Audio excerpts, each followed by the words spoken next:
আসসালামু আলাইকুম প্রিয় বন্ধুরা। অনেকদিন পরে আবার চলে আসলাম ভিডিওতে। তা আজকে একটু রোজা নিয়ে কথা বলতে চাই, যেহেতু পবিত্র মাহে রমজান মাস চলছে। এই সময় অনেক পেশেন্টরাই আসেন এবং একই কথা জিজ্ঞেস করেন, ম্যাডাম কিভাবে আমরা সবাই রোজা রাখতে চাই এবং কিভাবে রোজা রাখবো, রোজা রাখতে পারবো কিনা, কিংবা ওষুধগুলা কিভাবে ভাগ করে খাবো।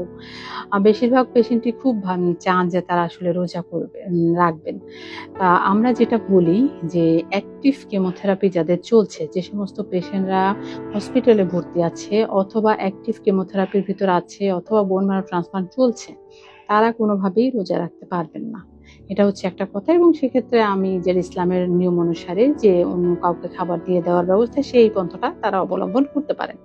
তো যারা মাসে মাসে কেমোথেরাপি দেয় 30 দিন পর, 28 দিন পর, 21 দিন পর, এবং রিলেটিভলি কম মানে ইমিউনোথেরাপি, যেগুলো কম ক্ষতিকর যে কেমোথেরাপিগুলো এবং পেশেন্ট সহজেই টলারেট করতে পারে, সেই সমস্ত পেশেন্টদেরকে আমরা আসলে রোজা রাখতে বলি।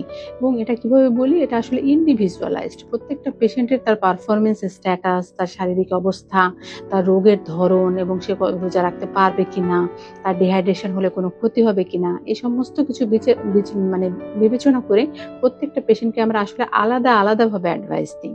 হ্যাঁ, তা এখন এটা কোনো গড় বাঁধা কথা নয়।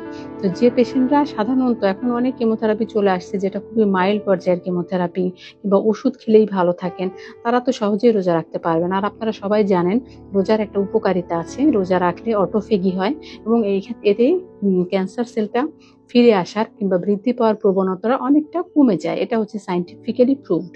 তো আপনারা সবাই অবশ্যই রোজা রাখতে পারবেন কিনা এটা অবশ্যই একজন রক্তরোগ বিশেষজ্ঞের সাথে কথা বলে তারপরে ডিসাইড করে আপনি রাখবেন। অনেক রোগীরা আবার গোপনে রেখে ফেলে, ডাক্তারকে বলে না, পরে অসুস্থ হয়ে ভর্তি হয়। এটা করবেন না। আপনারা অতি অবশ্যই ডাক্তারের পরামর্শ অনুযায়ী রোজা রাখবেন। ধন্যবাদ সবাইকে।